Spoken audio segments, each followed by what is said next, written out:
안녕하세요. 플러그인 채플 도단전원교회 이만기 목사입니다.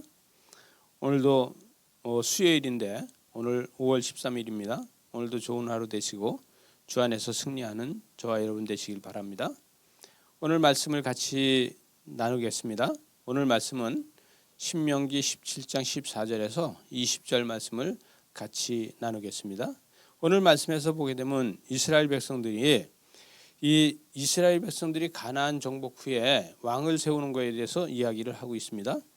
여러분 오늘 말씀에서 모세는 이렇게 이야기합니다. 내 하나님 여호와께서 내게 주시는 땅에 이르러 그 땅을 차지하고 거주할 때에 만일 우리도 우리 주위에 모든 민족같이 왕을 세워야겠다 하는 생각이 들거든 이렇게 이야기를 합니다.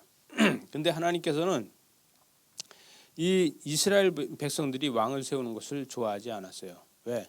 하나님은 철저하게 하나님 안에서 자유를 주시려고 했지 하나님께서는 구속하시는 분이 아니라는 거예요. 그래서 왕을 세우는 것을 원치 않으셨는데 사무엘상 8장 6절에 가서 보면 이 이스라엘 백성들이 이렇게 이야기합니다. 사무엘이 늙어 나이가 많았다고 했는데 사무엘 보고 우리에게도 왕이 필요하니 왕을 주십시오. 왕이 우리를 다스리게 해 주십시오. 이렇게 이야기를 합니다. 그러니까 하나님이 저들이 왕을 달라고 하니 왕을 주어라. 그래서 왕으로 저들을 다스리게 해라. 그래서 그때서부터 이제 왕정 정치가 돼서 왕이 이 백성들을 구속하고 백성들을 통제를 하고 이렇게 만들어 가죠.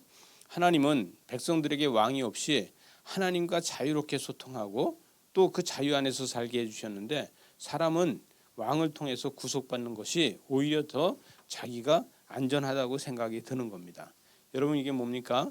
하나님은 자녀를 노예로 삼는 것이 아닌데 왕은 저들을 노예로다 삼아갑니다. 왜냐하면 권력은 힘으로다가 그들을 능력과 그들을 통치해 나가고 그럴 때 이 권력은요 통치를 할 때 희열을 느끼는 겁니다. 그래서 사람들은 권력을 좋아합니다. 이 15절 말씀에 보게 되면 내가 내 하나님 여호와께서 택하신 자를 내 위에 왕으로다 세울 것이며 내 위에 왕을 세우려면 내 형제 중에서 세워라. 왜? 다른 이방으로다가 세워서는 너희들이 더 큰 노예가 될 것이라는 거죠. 그것은 뭡니까?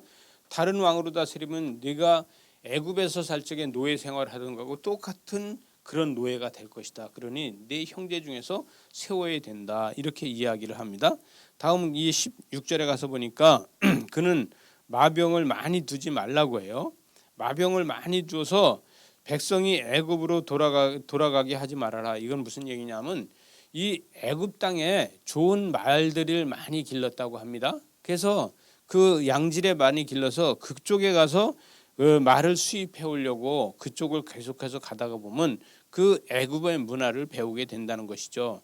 그래서 왕은 자꾸 애굽의 그 말을 많이 가지려고 하면은 안 된다. 이런 이야기를 하고 있어서 이 레위기 18장 3절에 가서 보면 애굽의 문화와 가나안의 풍습을 따르지 말라고 하나님께서 말씀하셨습니다. 그래서 이 이스라엘 백성들은 우리만의 독특한 문화 하나님을 섬기면서 하나님 안에서 그들만의 독특한 문화를 가져갈 수 있게 만들어 주셨습니다. 이 17절에 가서 보니까 이 17절에서 그에게 아내를 많이 두어 그의 마음이 미혹되게 하지 말아라 이렇게 이야기하고 은금을 많이 쌓아놓지 말아라 이렇게 이야기합니다. 그런데 이 말씀을 보면 저와 여러분이 한 가지 생각나는 게 있어요. 이 아내를 많이 두지 말고 은금을 많이 쌓아두지 말아라 그랬는데 이걸 이 말씀은 솔로몬이 아내를 많이 두고 그 다음에 은금을 많이 두지 않았습니까?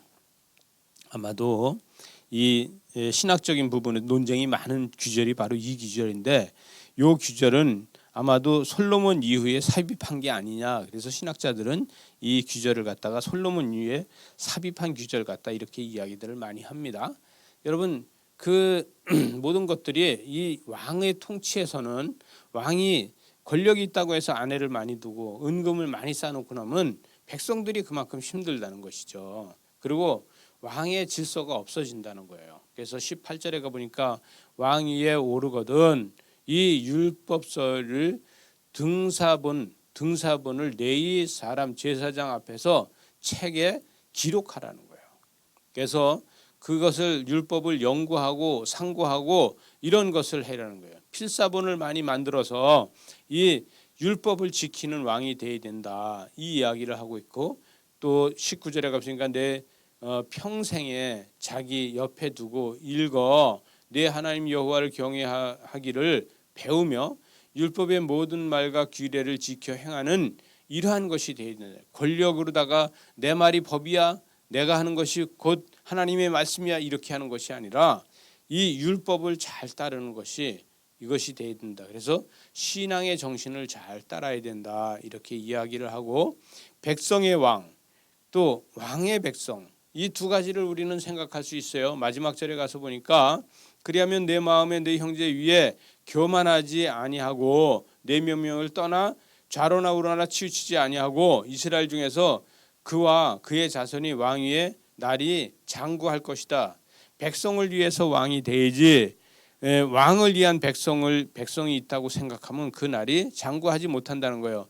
백성과 왕은 나라의 하나가 돼서 온 나라를 통치하는 것은 백성을 위해서 통치하고 백성은 이 왕과 함께 왕 같은 삶을 살 수 있는 이러한 나라를 만들어가는 것이 돼야 된다. 하나님은 이것을 원하고 계십니다.